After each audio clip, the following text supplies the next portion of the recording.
the lakes of Minnesota to the hills of Tennessee, across the plains of Texas, from sea to shining sea, from Detroit down to Houston and New York to LA, where there's pride in every American heart, and it's time we stand and say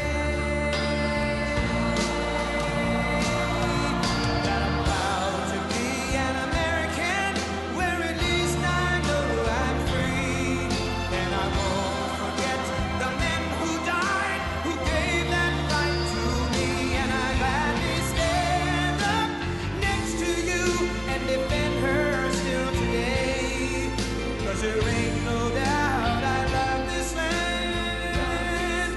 God bless the USA.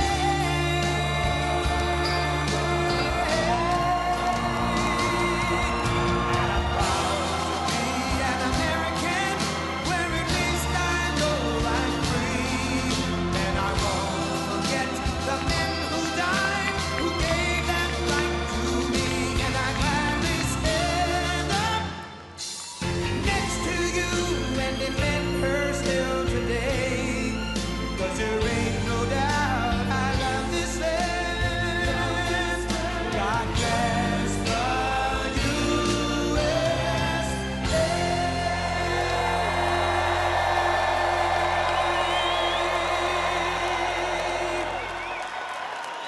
Wow, what a nice group.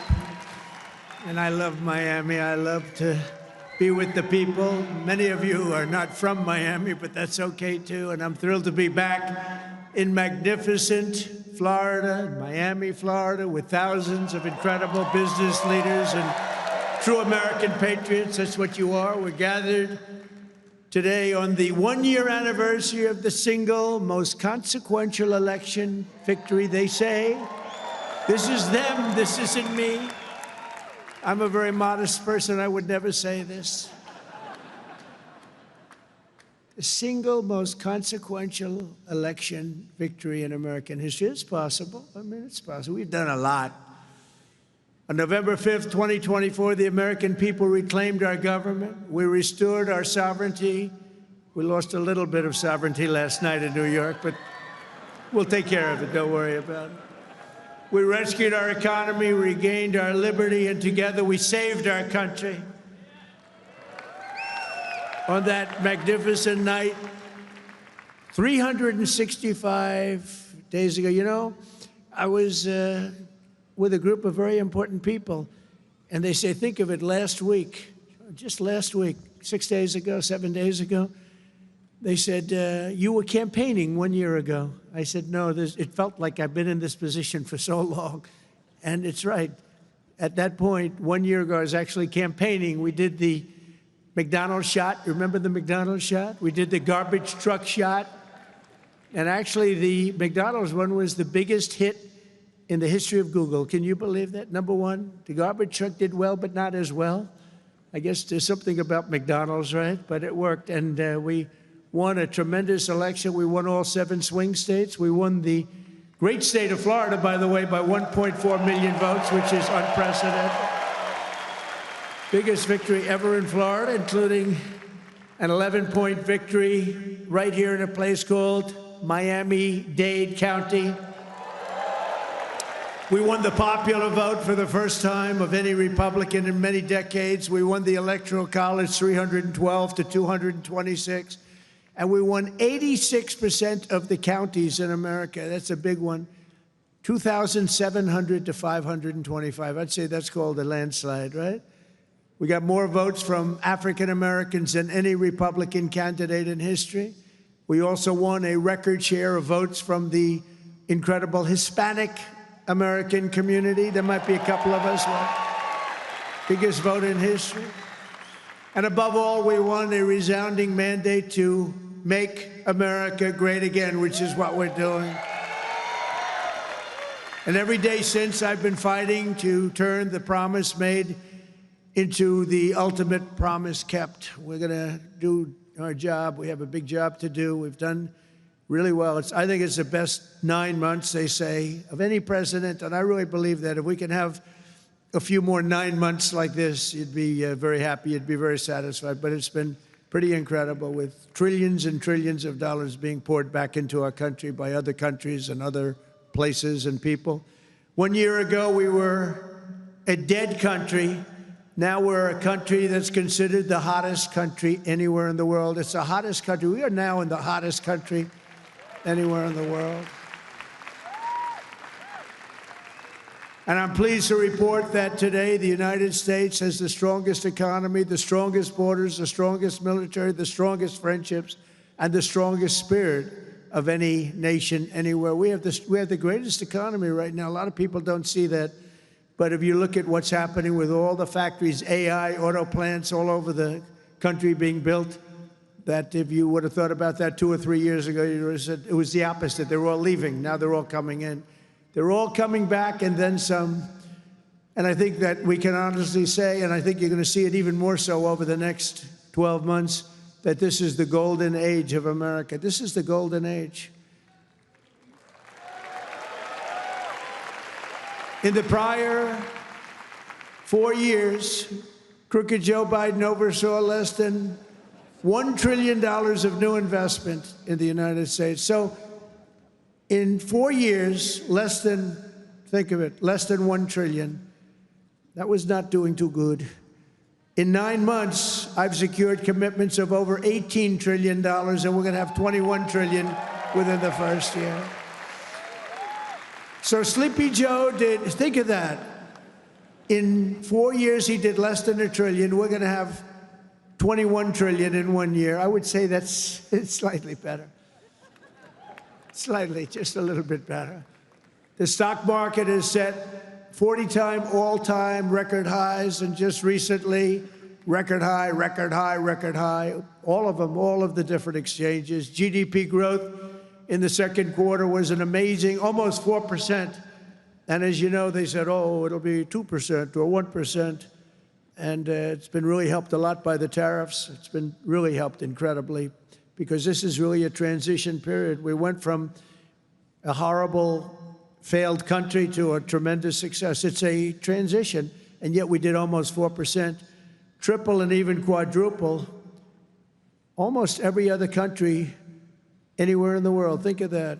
In the third quarter, we're on track to achieve an estimated 4.2, maybe more, who knows. I think if you go a couple of years out, you're going to see numbers like you've never seen, because all of these places that are now under construction, they're being built, they're going to be open, and thousands of jobs, hundreds of thousands of jobs are coming in, even building them. But when they open, that's when you're really going to see the numbers. We're building some of the biggest buildings ever built anywhere in the world. The AI buildings, you know, they can cover, they show displays of them. They can cover the island of Manhattan. They're so big. They literally can cover the island of Manhattan. In 9 months, we've lifted over 600,000 Americans off of food stamps, which is a record. 1.9 million more American-born workers are employed today. Think of that. Almost 2 million American-born workers are employed today, more than when I took office. That's 9 months ago. Can you imagine that? And I tell Republicans, if you want to win elections, you got to talk about these facts, you know. It's really easy to win elections when you talk about the facts. And we have more people working now than at any time in the history of our country. Right now, we have more people working. These are things you have to talk about. It doesn't just happen. You got to tell them. It's wonderful to do them, but if people don't talk about them, then you can do not so well in elections. Wages for workers are rising at the fastest pace in over 60 years. Those are workers, and that's what we love. We love the workers. Since I took office, wages for the typical factory worker are up $1,300. Construction workers' pay is up $2,200, and miners are up nearly $5,000 this year alone. And that's good, because it's not, you know, such an extra cost to the company. It really isn't. Somebody would say, oh, what's going to cost more? The fact is that they're doing such business like they've never done. You're going to start seeing numbers coming out very soon that are going to blow your mind. Under Biden, we had the worst inflation in modern history. We had inflation that was so bad, costing the typical family about $33,000 over a period of time. Their policies send food prices up 23. They come in, you know, when I first came in, I was in for 3 days, and one of the fake news members, they're all back there. That's a lot of press. Fake news. They said, egg prices are through the roof. I was there for 3 days, and this maniac, this lunatic person, happened to be a woman. Sir, what are you going to do about egg prices? And they'd gone up like 4 or 5 times. I said, well, you just told me it has a problem. And people weren't buying Easter eggs. You believe it? I said, we're buying Easter eggs for the White House, for the egg hunt, the famous egg hunt. But within a couple of months, we got them down. We have a great Department of Agriculture headed by Brooke Rollins, and we did a great job, and we got them down to the level they originally were a long time ago. And we have that in just about everything. And if we don't have it, we get them down. Their policies sent food prices soaring 23%, the Biden policies. And it wasn't him. It was the people surrounding him around the desk. He didn't know what the hell he was doing. Biden. How the hell did that happen? Well, I know how it happened. A rigged election. That's how it happened. Think of the damage done. Although I must tell you, but this is a much more powerful term. I mean, this is a much better term. In one way, it's bad to see how bad people... You're going to see the same thing in New York, by the way. You watch what happens in New York. Terrible. But you're going to see that same thing. And I hope it doesn't happen, but you're going to see it. Gas prices are surging to $5 a gallon, even higher, and mortgage rates skyrocketed by 152%. But under the Trump administration, all of that is changing. Prices are coming down very fast, and we're bringing them back to the beautiful part where you can have, and you can truly say, we're talking about the American dream again. You didn't used to hear that term. You heard it during my 4 years, and then it disappeared. Now you're hearing it again more than ever. Because we had the most successful economy in the history of our country during my first 4 years. We rebuilt the economy, cut the biggest tax cut in history. We had the biggest tax cut in history, the biggest regulation cut in history. That's why we had the great economy. And now the only difference is we're doing better this time. Actually, we're going to have a bigger, better, stronger economy than the first 4 years. And that was the most successful economy in history. Gasoline prices have plummeted to the lowest in 2 decades. We're going to soon see $2 gasoline. Think of that, $2 a gallon. It was up to $4.50, $5. And you know, when you get gasoline and you get oil and gas down, it's so big, it's so massive, the importance of it, that everything else starts to follow. And that's what's happening. Grocery prices are way down, and Walmart just announced that the cost of their standard Thanksgiving meal, this is the greatest. They're wonderful. They come out every year with how much does a Thanksgiving meal cost compared to last year, right? And it always goes up, up, up. It's 40%, 30% more. Is 25% lower than 1 year ago. Isn't that great? That's a big deal, Rima. That's a big deal. I don't know if they care about that in Saudi Arabia, but here it means a lot. We got the princess here from Saudi Arabia. She's got a lot of cash. Serious cash, and she's a great person. So she doesn't care about the price of a turkey is down a little bit, you know, she doesn't have to worry about it. Since March, the price of eggs is down 85%. Energy prices are down, interest rates are down, despite the fact that we have a total nincompoop at the Federal Reserve. It was recommended by one of my real great people, who I'd never spoke to again. And the cost of the typical new mortgage is down by nearly $3,000 a year. Day by day, we're making America affordable again. It's going to be affordable again at a really record pace. And, you know, other people are going to take credit. All the mayors and all the governors, they're going to say what a great job. They didn't do a damn thing. Yet as we speak, the Democrats in Congress are trying to put all of this progress at risk and drag us back to the Biden policies of soaring prices, crushing energy costs, massive spending, open borders, let the world come into our country from prisons and from mental institutions, let them pour in, and rampant inflation. That's what Biden gave us, all of those things. With the reckless Democrat shutdown, virtually every Democrat in Congress has voted to hold the American people hostage In an effort to extort hundreds of billions of dollars in new spending, they're demanding free health care for illegal aliens that just came into our country from prisons and from mental institutions and drug dealers and drug addicts, and they want to give them $1.5 trillion in giveaways that would turbocharge rapid inflation again, as they did the first time. You remember that just a couple of years ago, 4 disastrous years we just had. They were the worst years. Meanwhile, the radical left Democrats are causing millions of Americans who depend on food stamps to go without benefits. They're forcing federal workers to go without paychecks, and they're stranding thousands of travelers at the airports. And you understand it, and they understand it. All because they want to return to the failed Biden policies that created, and also Obama policies. I watched him the other day up talking, well, Donald Trump is a mean person. I'm not a mean person. I just want to have a country that's great again. Is that okay? I'm not a mean person. He's a mean person. He's a divider. He's a divider. Obama, Barack Hussein Obama. And by the way, ask him how he's doing on his museum library. He's got hundreds of millions of dollars of cost overruns. It's come to a dead halt.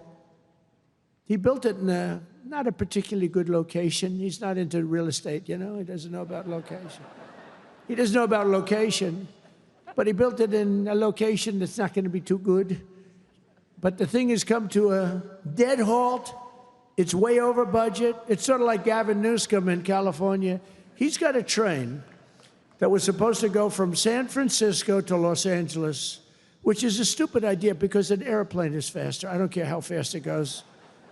And they had plenty of airplanes. San Francisco, inside San Francisco to inside right there, LA. And what they did is they said, oh man, this has been going on for years.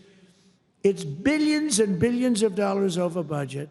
So what they decided to do is cut it so that it doesn't go into San Francisco and into LA. It cut way short of both. And then they cut it again and again and again. Pretty soon they're going to have like 2 miles of track. Billions and billions of dollars, totally incompetent. The biggest cost overrun proportionately that I've ever seen. Many, many, many times more. And it's no longer the same. It was supposed to go into the city. Now it's way short, many miles short of the city. So they're going to drop you off and you can walk the rest of the way. That train is going to haunt him. You watch, because he doesn't have what it takes. I tell you that. Slimy guy. He's a slimy one. Maybe that should be his nickname. Slimy Newsom, right? But he doesn't have it. But you look at that train, it's going to cost him. Republicans have voted 14 times to fund the government. And it's time for Chuck Schumer, crying Chuck. Remember he started crying at the airplanes? They were the worst forced tears. I've known him all his life. He's never cried. But he broke down in tears. He was so devastated. He didn't know why he was crying, but he just thought it was good to do. His people told him this was a good time to cry. Crying Chuck. But it's time for Chuck Schumer and the radical Democrat Congress to stop playing games with the people's lives and to pass a clean funding bill that they've done 30 times before. And to reopen government immediately, just reopen it. They don't like it to be reopened because we're setting records. They think actually, I don't think anything's going to hurt. We are so strong now that I'm not sure that anything's going to hurt. But it would be good to open it up. Take care of the people with jobs that aren't going to get paid and aren't getting paid. And no matter what, we will not let them impose their inflation-causing extremism on the American people. We're not going to pay $1.5 billion for people that came into our country illegally, okay? If you don't mind. That's what they did last time. Remember the Inflation Reduction Act? The greatest scam, one of the greatest scams. I would say some of their environmental scams were even bigger, but one of the greatest scams ever, Inflation Reduction Act. And then they admitted it had nothing to do with inflation reduction, remember? But it did actually cause massive inflation. It actually caused massive inflation. But we don't use auto pens in the Trump administration to sign things. We don't believe in that.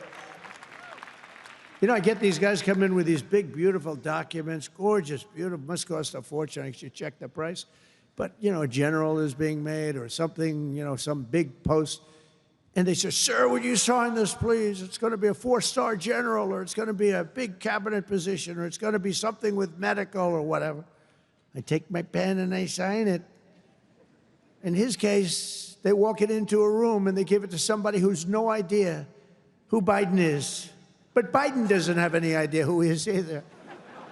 And they have a machine sign it, the auto pen. And all of the pardons, he gave thousands of pardons to people. He had no idea about it. He didn't know about it. And therefore, all those pardons are void. You know, you have to have, it's a very complicated thing if you're going to use the machine. You have to do it properly. And he didn't have any idea what was happening. And this is what we had as a president. We don't want that. You have the opposite right now. I don't want to be braggadocious, but you have the exact, I know exactly what's happened. If you want to see what congressional Democrats wish to do to America, just look at the result of yesterday's election in New York, where their party installed a communist as the mayor of the largest city in the nation.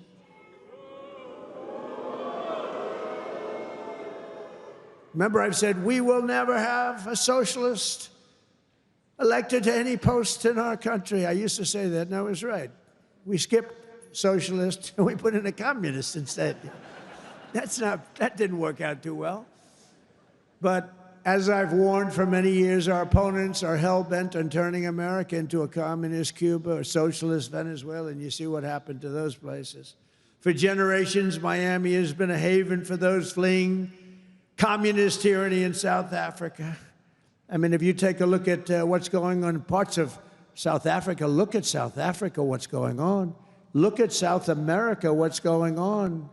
You know, I'm not going to, we have a G20 meeting in South Africa. South Africa shouldn't even be in the Gs anymore, because what's happened there is bad. I'm not going. I told them I'm not going. I'm not going to represent our country there. It shouldn't be there. Take a look at what's happening in different parts of South America. Take a look at what's happening in different parts of the world. But now the Democrats are so extreme that Miami will soon be the refuge for those fleeing communism in New York City. They flee. They flee. Where do you live? New York City, but I'm trying to leave because I don't want to live in a communist regime. I hope it works out for New York. I love New York. I love New York. When I left New York for the White House, it was good, except we had, you know, the telltale signs of trouble because we had a guy named de Blasio. Do you ever hear of him as mayor? He goes down as probably the worst mayor in history. Then he went to Harvard to teach government. Do you believe it? They took de Blasio, and they took that mayor from Chicago, the woman, the one that gets her hair done very expensively, right? Beautiful hair. She got beautiful, luxuriant hair. And they took her, and she's teaching at Harvard. They're teaching government. And then you hear about Harvard. We're trying to work a settlement with Harvard right now for about, like, a lot of money. I won't tell you what, but you'll be reading about it pretty soon. Because what they've done to Jewish people and what they've done to others is pretty bad, I'll tell you. It's pretty bad. Going to cost them a lot of money. After last night's results, the decision facing all Americans could not be more clear. We have a choice between communism and common sense. Does that make sense to you? Common sense. It's common sense or communism. And, you know, you take a look back 1,000 years, it hasn't worked. If it worked, we'd be using it, I guess, but it hasn't worked. Our opponents are offering an economic nightmare. We're delivering an economic miracle. We have delivered in 9 months, this is an economic, the biggest investment of funds in a country in history by many times. That's good. They want higher spending for government and illegal aliens. We want bigger paychecks for American workers and American families, and that's what we're delivering. You see that. They stand for crime and chaos and corruption. We stand for law and order and justice. Also, strong borders. Boy, do we have strong borders. They put America last. We put America first. We put America first. And as long as I'm in the White House, the United States is not going communist in any way, shape, or form. We'll stop it. We're going to stop it. Stop this nonsense. You know, I said, they were voting last night. You could have a communist or a thug. A communist, and they took the communist, you know. It's pretty amazing. We could have done a little better in terms of candidates. From day one of my administration, I've been fighting every single day to turn around the catastrophe we inherited to make America the best place on the planet Earth to do business. And that's what it is. Right now, we're the #1 place. I'm getting plants approved in 2 weeks. It used to take 20 years before they got rejected. You'd have young people start off. Their whole business was getting a certain plant accepted. 22 years later, they're ready to retire, and they haven't gotten it. And then they go to a vote, and they get rejected after 22. They wasted a whole life looking for an acceptance. We do it in 2 weeks. We make sure it's good. We make sure it's great and proper, environmentally sound. Takes 2 weeks. My goal is to have the best tax rates, the lowest energy cost, the lowest regulatory burden, the most advanced technology, and the fairest trade deals anywhere in the world. You know, we're leading China. We're leading everybody by a lot in AI. And this was my idea, so I'm very proud of it. I said, build your own electric. People would come. We need more electric grid, sir. The electric grid's 200 years old. We need more electric grid. It's old. The electricity that the AI plants need alone is double the entire electricity that we have in the country right now. Can you believe it? So I had this idea. I said, we can't fix the old grid that much. We'll fix it up. We'll keep it going. A little Band-Aid here, a little Band-Aid there. It's old. And I said, here's what we're going to do. We're going to let these geniuses build their own electric generation. So they are building their own electric utility plants. They become a utility, if you think about it. They're building the utility and the electric right alongside. This is where they have their transformers and everything. They're building the most expensive electric plants you've ever seen, generating plants, some by nuclear, some by oil and gas, some by coal as a substitute. They're building them right next to their plant, and they're incredible. People say they've never seen anything like it because these minds are genius. To them, an electric plant is not complicated. To them, an electric plant is better than the people that produce electricity, although Florida Power and Light is doing a lot of plants for people. They're pretty advanced, I have to tell you. But they're building their own juice next to the plant. Isn't that sort of a cool idea? And you know, when I first proposed that, they came into my office with, you know, they have unlimited money, but they were trying to figure out how they can build it because they had no electric of any consequence. And I said, you're going to build your own plant. I'm going to get you your approvals in 2 weeks, 3 weeks, maybe a month if I'm slow. We have a great man, Lee Zeldin, in charge of the environment. He's incredible. And he's tough, too. He's very tough. But they have their approval in 2-3 weeks. You know, they're dealing with the best experts in the world. They know what they're doing. It's amazing when you see some of this stuff come in, designed by guys with 190 IQs, and then you have an inspector who's not quite as smart as that, inspecting it to see whether or not it's okay. And he has no idea what he's looking at. No idea. But I said, you're designing your own electric plant. And they didn't believe it. They come in 2 weeks later, they said, the biggest problem is electric. I said, you can design your own plant. And we're going to have your approvals within 2 to 4 weeks. And they said, he's really serious about it. They thought I was kidding. It was so good, they couldn't believe it. They'd leave and they couldn't believe it. It took me 2 or 3 times to say it. Yeah, they're designing their own electric plants, and it's unbelievable. And then they're going to sell their excess electricity back into the grid. So we benefit in that way, too. In July, I proudly signed into law the largest tax cuts in American history. Now, that's the second time. I did it the first time, but these are even larger, the great, big, beautiful bill. And that includes no tax on tips, no tax on overtime, no tax on Social Security for our great seniors, no tax on Social Security. I wonder which is the most popular of the no tax on tips. You know, I was in Nevada, in my building in Las Vegas, and I had this beautiful young waitress come up to me. I never talk about beauty anymore because politically, if you mention somebody's beautiful, that's the end of your political career. So I don't mention that she was beautiful, but she was beautiful.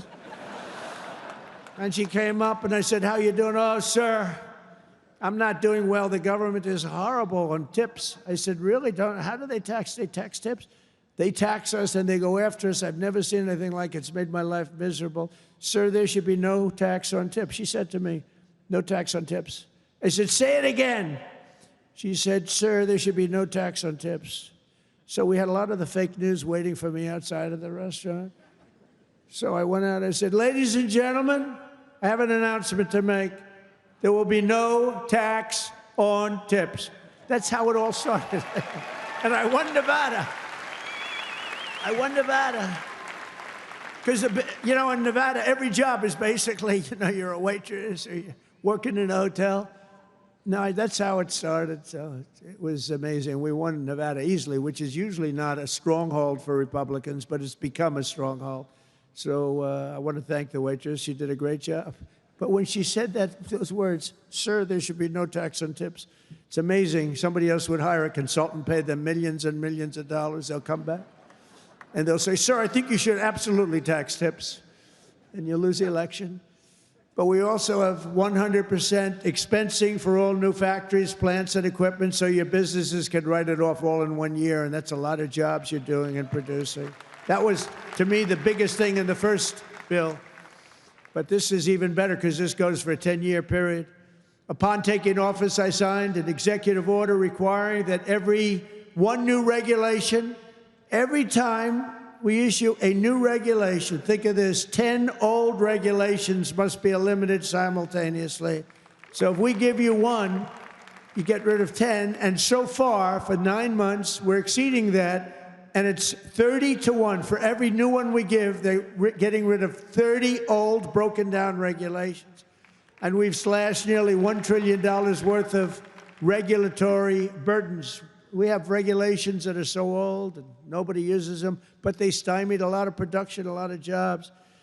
And I did it the first time, and we had the largest regulation cuts in history, and now we're exceeding it this time. So it's big. It's one of the reasons we did so well then, and I think it's one of the reasons we're doing so well now. Again, we have to talk about it, because if we don't talk about it, nobody else, the fake news, is not going to talk about it. And we have streamlined permitting for the new energy and mining projects. What used to take decades now takes 28 days. And on day one, I signed an executive order to unleash American energy and officially terminate the Green New Scam. Has anyone ever heard of the Green New Scam?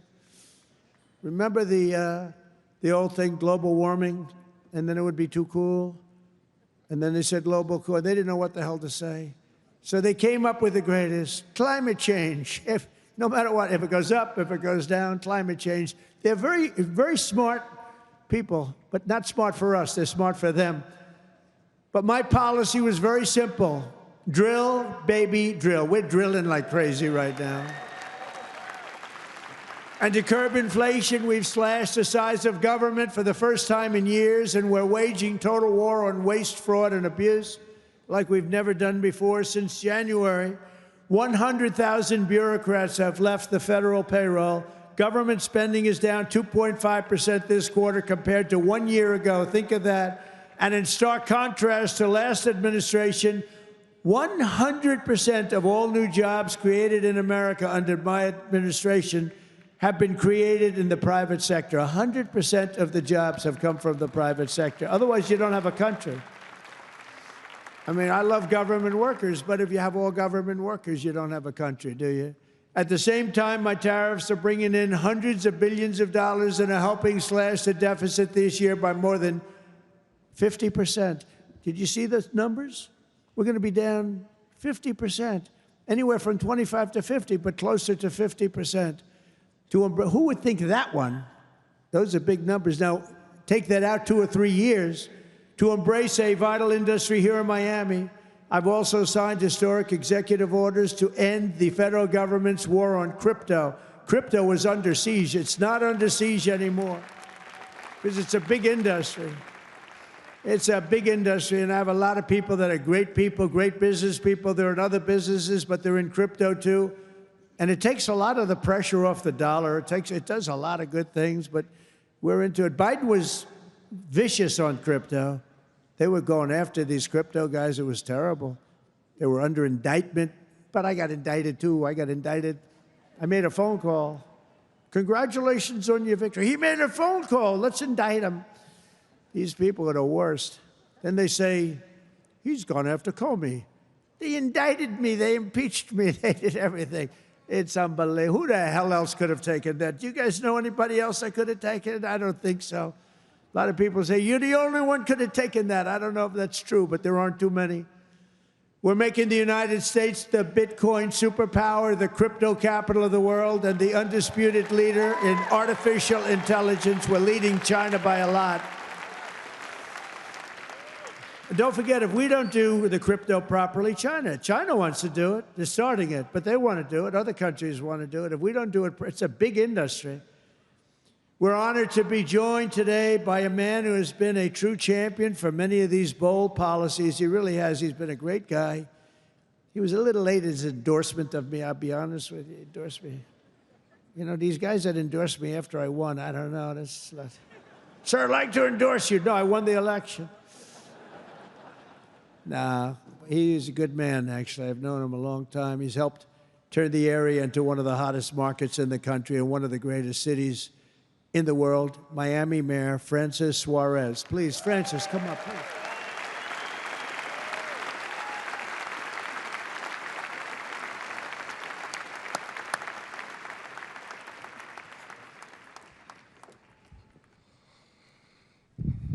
You're never gonna let me forget that one, huh?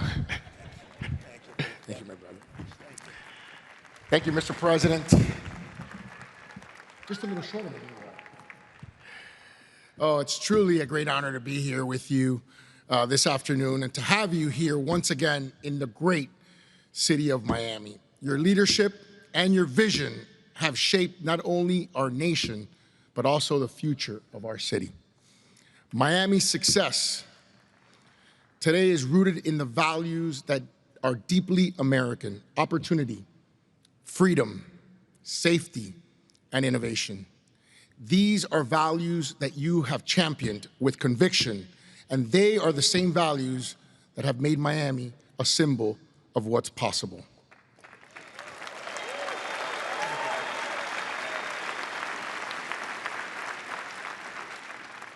When people believe in the promise of America, Mr. President, I want to personally thank you for your continued support of our vision for this city. It was an honor to stand beside you in the Oval Office when you announced the next year's G20 right here in the city of Miami.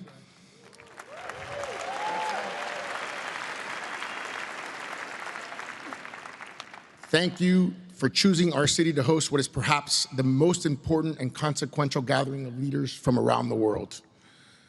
Miami has come a long way, and we will rise to the occasion, Mr. President. On behalf of the people of Miami, it is my privilege and honor here on behalf of my wife, the America Business Forum, Nacho, Sergio, and everyone to give you like real estate, right? I do. Yeah. This is a key that opens some really nice presidential library real estate.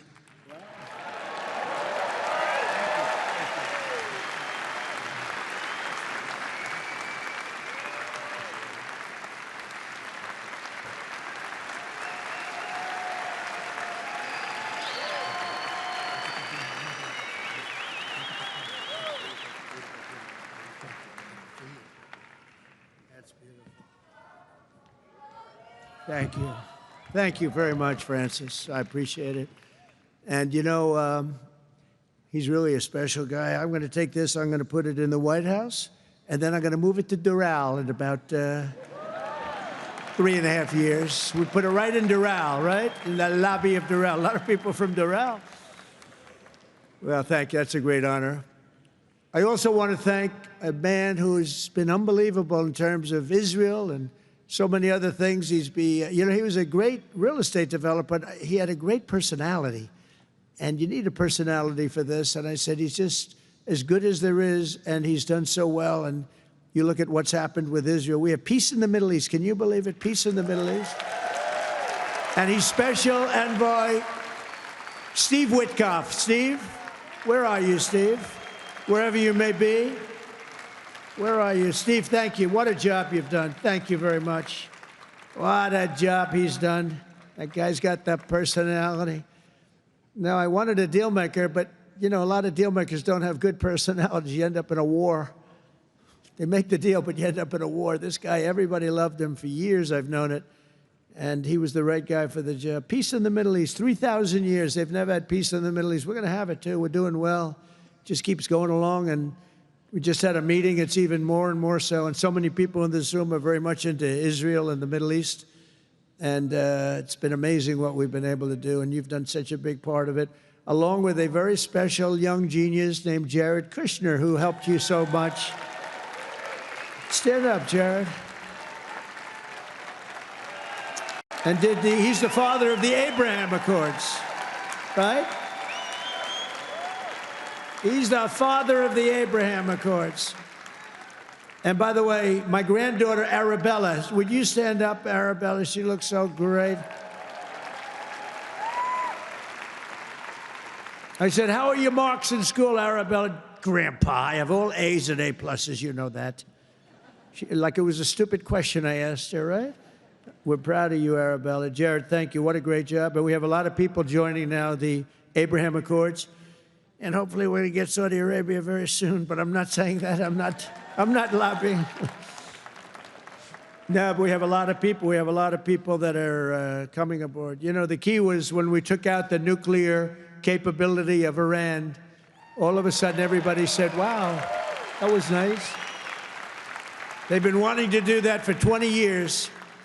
Saudi Arabia's ambassador to the United States, Princess Rima, thank you very much. Please stand up. Thank you. Thank you. Thank you very much. Say hello to everybody. Okay? Say hello to a great group of people in Saudi Arabia. Thank you. Stephen Miner, mayor of Miami Beach. Stephen Miner. Where is Stephen? Thank you, Stephen. Thank you. Good job you're doing. Excellent. Thank you, Stephen. The mayor of Coral Gables, Vince Lago. Vince Lago, thank you. Thank you. Great job, Vince. The mayor of Doral, I love Doral. And I like this woman a lot, Christy Fraga. Christy. Where's Christy? Thank you, Christy. I like Doral. We also have commissioners Damian Pardo, Laura Dominguez, Ralph Rosado, Miami-Dade Supervisor of Elections, Alina Garcia, the president of FIFA, Gianni Infantino. FIFA, where's Johnny? Whoa, Johnny, my boy. I didn't know he was going to be here. He's big stuff. And the world, look, you know, Johnny and I worked the deal originally, and it looked like I wasn't going to be president because it was in this term, right? So when they rigged the election, I said, oh, man, I have to run again because I want to be president when they have the World Cup, right? And look what happens, Johnny. I'm president when we have the World Cup. It wasn't supposed to be that way. But I can only tell you that the tickets are selling at numbers and record like they've never sold ever before. I heard you just told me that they're doing record business, right? We had the World Cup coming. Think of it, we have the World Cup coming, we have 250 coming, and we have the Olympics. 250 is 250 years of age. And we have UFC at the White House, by the way, on June 14th. That's going to be at the White House. That's going to be a tough ticket. That's UFC, but we have, think of it, Johnny is there with FIFA, and we have the Olympics. We have it all coming. It's all this thing. I'm glad I'm sort of happy the way things worked out, you know? It's turned out to be as good as it could be. I think we've made more progress than we ever could have made in the second term. I think this is really more progress being made. We also have Formula One CEO Stefano Domenicali, and where's Stefano? Very good. That's big stuff. We have a lot of big people here today. We also have a gentleman who called my election successfully. He said, and Donald Trump will be the next president of the United States. Got a great voice. Brett Baer. Where's Brett Baer? Brett Baer. Where is he? And his son is with him, Paul. Paul's a very good golfer, so is Brett. Thank you, Brett. He's doing an interview with me right after the... Oh, is that Paul? Oh, stand up, Paul. Paul, did we take your father easily in golf? Tell me, huh? That was easy, right? Get ready. We'll do it again. Thank you very much, Paul. You look great. Also, I want to thank your two great senators, Ashley Moody and Rick Scott. And, you know, I just left them. Believe it or not, I had a meeting with all the senators this morning. I gave them my vision because, frankly, it's always nice to have good vision. And they are two terrific senators, and they're in Washington working hard, and they were going to come. And I said, do me a favor, stay back and work on the things you're working on. They're working on really things. And Ashley is in the election. Rick just won his election. They're two great senators that you have right here in Florida. So that's really good. And they're working to make America great again. So I said, stay back in Washington. Together with many of the people here today, we've achieved more in 9 months than most administrations achieve in 8 years. It's true. We've really done a lot. We inherited the worst border in history, and within a matter of weeks, we turned it into the strongest border anywhere in the world, and they have some pretty strong borders, but we have literally no people coming through. They do come in. They come in legally. You know, we want people to come in. We want to make it real easy for them, actually, but they come in legally. So you have to know that. We just don't want criminals coming in. We don't want people from prisons. We don't want prisons dumped into our country like Venezuela did. They emptied their prisons into our country. We don't want that, right? For months in a row, 0 illegal aliens have been admitted into the United States. 0. They actually announced it. This is an official 0. Remember when Biden said, I have no control over the border? Millions of people pouring through, not people that you could look at them, not that we discriminate. You could look at them and say, these are not going to be perfect for our country. They were rough people that they let in. They had 11,888 murderers, 50% of which murdered more than one people. We don't want them. We're getting a lot of them out. Hopefully, we're going to soon have all of them the hell out of here. Either out of here or we have to put them in jail because they're so dangerous. Some are so dangerous, we don't want to bring them out. We'll just make sure they never come back in. But this is what they were putting in our country, and it's a disgrace. On day one, I signed an executive order to designate the drug cartels as foreign terrorist organizations. We had a big, strong, positive number come out just recently. The drugs coming into our country are way down. I'll tell you where they're really way down is drugs coming in through water. People are saying, no thanks. I don't think I want to ride in that boat today, please. We want you to take these drugs into the United States. You know what? I think I'll take a pass, sir. The drugs coming in by border are not much. Every boat that we hit kills, think of this, if it gets through, kills 25,000 Americans plus, but 25,000 Americans. Every time we hit a boat, we save 25,000 lives. Got to look at it that way. And we're arresting and removing thousands and thousands of dangerous gang members, MS-13, Tren de Aragua, all these gang members are being thrown the hell out of our country. And if you look at Washington, D.C., it's now a safe community. We're in Memphis, and within 2 weeks, all of a sudden, it's like a safe community. It's really made unbelievable progress. And we're blowing up cartel terrorists. We're blowing them up linked to the Maduro regime in Venezuela and others. Look, it's not just Venezuela. But a lot of things are coming in. Look, Venezuela emptied their prisons into our country. Nobody wants that. They emptied their prisons into our country. We're liberating our cities from the scourge of violent crime, making our country safe and beautiful again. We're starting in our capital, Washington, D.C., which right now you can walk through the middle of Washington. You have no problem. 6 months ago, that wasn't the case. 1 year ago, it was a disaster. But law enforcement, our military has done an incredible job, actually. It's a safe, very, very safe city again. And it's been beautified. We're putting new medians in. We're covering the roads with nice, clean, beautiful asphalt. We're redoing the grass in the parks. It's really becoming beautiful again, and it's safe. We don't get calls that, think of it, call to the parents, your son, sir, has been killed. He came to see the Lincoln Memorial, and he's dead. No, that's not happening anymore. We run it tough. We run it very tough. Sometimes you have to be a little tough to get rid of. These are thugs. These are bad people. We're bringing them the hell out of our country where they came from. We renamed the Department of Defense to the Department of War.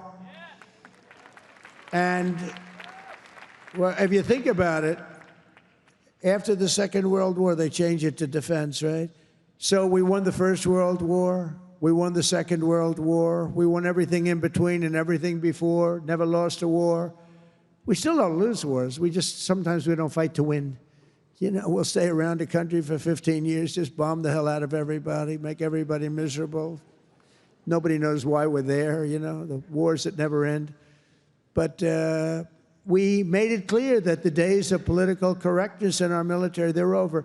We don't want to get into wars. I rebuilt the military. We have the strongest military by far in the world. We make the best equipment, the best missiles, the best rockets, the best everything. We redid our nuclear. We're the #1 nuclear power, which I hate to admit because it's so horrible. It's such a horrible situation if it ever has to be used. Russia's second. China's a distant third, but they'll catch us within 4 or 5 years. They want to catch us, and they'll be able to catch us. And we're maybe working on a plan to denuclearize the three of us, so we'll see if that works. But we have the strongest military anywhere in the world by far. We're investing $1 trillion in the United States Armed Forces this year. It's the biggest amount we've ever invested, and the spirit of service members is soaring like never before. We used to have recruiting shortages a year ago. You remember, you couldn't get people to join our military all around the world. You couldn't get them to rejoin. You just couldn't, no matter what you do. That we were way short. Now you can't get into our military. The waiting list, you have waiting lists to get into our military because we have spirit in our country. And all around the world, America is making peace, and we're really making peace through strength because they know they're not going to mess around with us. Nobody's going to mess around with us. You saw what happened. We made a deal with China last week, and we made a deal with Japan last week. We made a deal with Malaysia. They helped us so much. All great economic deals, all great. Great for everybody. In 8 months, I ended 8 wars, including Kosovo and Serbia, the Congo and Rwanda. That was going on for a long time. Pakistan and India. You know, I was in the midst of a trade deal with both of them. And then I read on the front page of a certain newspaper, I said, I don't know, mention the newspaper because it's usually fake news. But I heard they're going to war. 7 planes were shot down.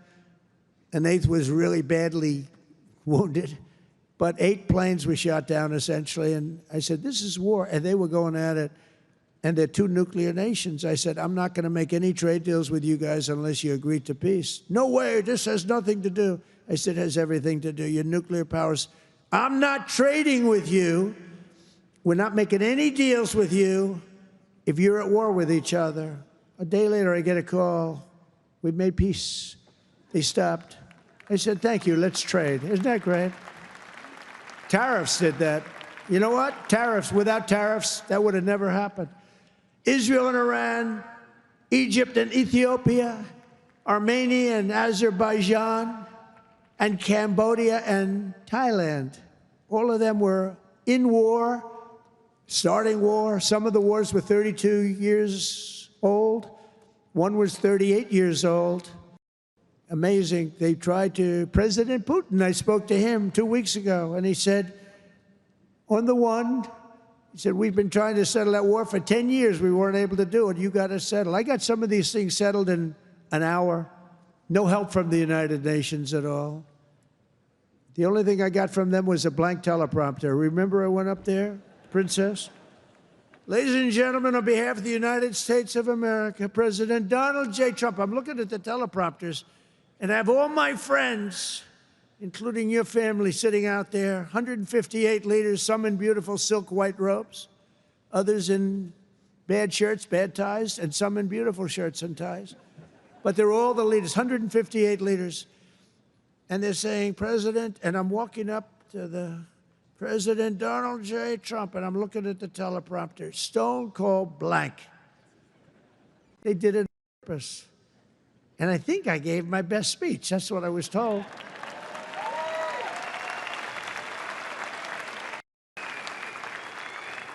But it still wasn't a great feeling. I'm walking up very slowly. You know, I'm 20 feet. I'm trying to walk slowly because I see it's not working. They're dead. They did it on purpose. But it worked out okay. Not great people.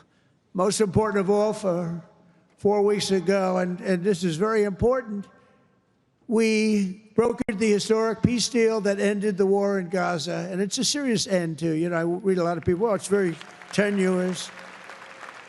Jared and Steve, I don't think it's tenuous. Do you? I hope it isn't, because otherwise I'll have to cross it off. I'll have to say I only ended 7.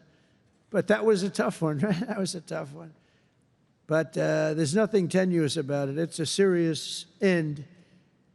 Gaza has been a disaster for so many years, and I think it's an end. I think you're going to see some tremendous things happening. We just had a meeting just before I got up, and some great things are happening. And with Israel and peace in the Middle East, it's amazing, actually, what they've done. And what you two guys have done have been incredible. True. On day 1 of my administration, I signed an executive order to slash federal funding for any school that pushes critical race theory or transgender insanity on our youth.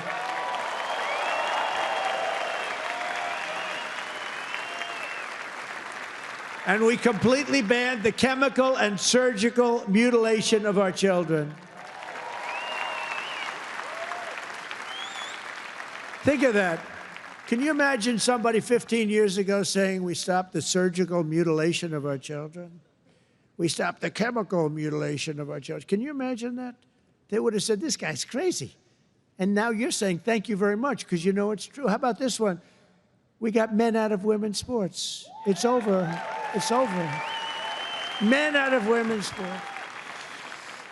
They had a race here, the long distance, a super, I don't know what the hell, a race, one of these all-day races. They had the top women, the top men. The man won by 5 hours and 18 seconds, okay? What the hell? How about the weightlifting? 218 pounds by women. That's a lot to lift over your head, Rima. I don't know if you might be able to do it.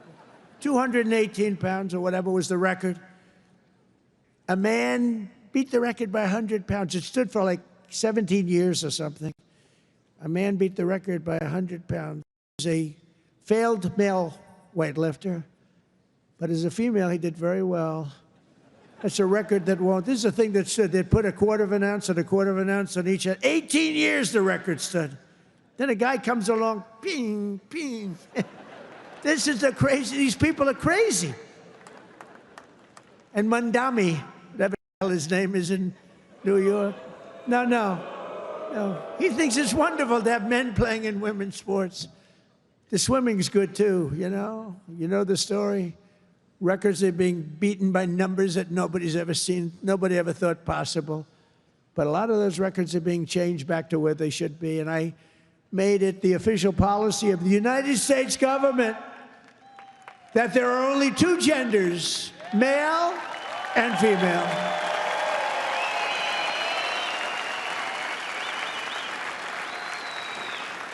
And we're restoring the name of a great president, William McKinley, to Mount McKinley, the beautiful Alaska mountain I renamed. Think of that. They took the name of McKinley. He was a great president. He was assassinated. He was a great president for tariffs. He was the tariff king, and he made our country very rich. And then Teddy Roosevelt spent the money on the Panama Canal and many other things. And everyone thinks Teddy was a great president. He was. But the one who built all that money was McKinley. So we renamed the mountain back to Mount McKinley. Is that okay? I think so. You know, I'll tell you what, who's happy about that is the great state of Ohio. He was governor of Ohio and became president, did a great job, made the country very rich. He was killed. Mount McKinley was named, and then the name was taken off. And we put it back on. And I renamed the Gulf of Mexico to the Gulf of America. That was an easy one. That was an easy one, Johnny. That was easy. You know, look, we have 92% of the shore. I used to say when I was a child, I'd say, how come it's called the Gulf of Mexico? It's mostly America. You know, all the way, it wraps around Florida, all the way up. It's 92% of the shoreline. I said, I think to me it's the Gulf of America. Little did I know I'd have the chance to do it. I did it very quickly. For years, our country was run by radical scoundrels and far-left bureaucrats who created one catastrophe after another, wrecking our economy, erasing our borders, and surrendering America's power and standing all over the world. But after just 1 year since that glorious election, I'm thrilled to say that America is back. America is back. Bigger, better, stronger than ever. And in conclusion, jobs are returning, businesses are booming, and America is respected again, perhaps like never before. Our country is respected again like never. Laughing at our country. We had a guy who couldn't walk up a flight of stairs. Kept falling. It's very embarrassing. You know, at Air Force One, I go, "Sir, would you like the stairs or the long?" I say, "Give me the long every single time, please." The short ones, they call them the children's stairs. I don't want the children's stairs. Doesn't look so good coming out of the children's stairs. Now, if the weather's bad, it's okay, right? If you don't mind. But the communists, Marxists, socialists, and globalists had their chance, and they delivered nothing but disaster. And now let's see how a communist does in New York. We're going to see how that works out. And we'll help them. We'll help them. We want New York to be successful. We'll help them a little bit, maybe. For all of these failed and discredited, really discredited, if you think, ideologies of the past, their day is over, their grip is broken, and their time is absolutely done. The golden age of America has begun, and we are just getting started. It's a golden age like you've never seen before. From the steel mills of Pittsburgh to the oil wells of Houston, from the car plants of Detroit, and those car plants are pouring into our country, to the coal mines of West Virginia. Those coal mines are opening up one after another. Clean, beautiful coal. You're not allowed to use the word coal unless you say, in my administration, unless you use 2 words before it. Clean and beautiful. Biden would say, unless you use 2 words before it, here you go, clean. He said, what happened to the other word? Remember those things? He'd say 3 words and mean 2. But the West Virginia mines are doing unbelievable now. Wyoming is doing unbelievable. It's clean, beautiful coal. And from the bright lights of Las Vegas to right here in beautiful Miami, America is proud. America is confident. America is growing and successful. America is a great nation again. We're a great nation again. It's happened faster than I thought. I'll be honest again. We're respected by everybody. We are really, you see the way I get treated. I get treated that way. I guess a little has to do with me, but a lot has to do with the fact that I'm representing this country. America is respected again. America is a great nation again. The American dream is surging back to life, and we will never let the American dream die. Together we will make our country stronger, richer, safer, freer, and greater than ever before. And every day my administration will fight, fight, fight, and America will win, win, win. I want to thank you, Miami. I want to thank you, Mr. Mayor. I want to thank everybody for being here. God bless you, and God bless America. Thank you very much. Thank you, everybody. Thank you.